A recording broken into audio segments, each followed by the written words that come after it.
ఎకానమీలో బేసిక్స్ పైన పట్టు లేకపోవడం వల్ల చాలామంది ఎగ్జామ్ రాస్తున్నప్పుడు ఇబ్బంది పడుతున్నారు. ఇక్కడ మీరు ఏపీఎస్సీ గ్రూప్ 2 మెయిన్స్ 2025 ఈ పర్టికులర్ క్వశ్చన్ కనుక గమనిస్తే డీవాల్యుయేషన్ మీద క్వశ్చన్ ఇవ్వడం జరిగింది.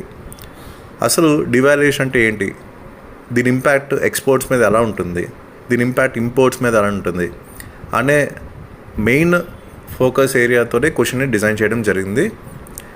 చాలామందికి ఏంటంటే క్వశ్చన్ ఉన్న keywords, for example balance of trade అంటే ఏంటి, డీవాల్యుయేషన్కి దానికి సంబంధం ఏంటి, ఎలాంటి ఇంపాక్ట్ పడుతుంది అనే ఐడియా లేకుండా క్వశ్చన్ని చూడడం వల్ల చాలామంది ఎగ్జామ్ హాల్లో ఇబ్బంది పడ్డారు.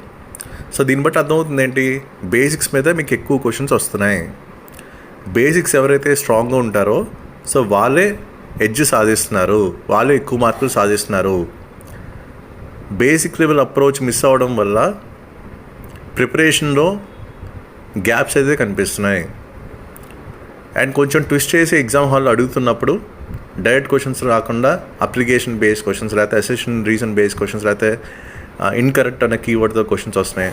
అక్కడ చాలామంది కన్ఫ్యూజ్ అవుతున్నారు. ఓవరాల్గా మీకు అర్థం చేసుకోవాల్సింది అంటే ఎకానమీలో ఎవరికైతే బేసిక్స్ బాగా గ్రిప్ ఉంటుందో వాళ్ళకి ఎడ్జ్ అనేది ఉంటుంది ఎగ్జామ్ హాల్లో.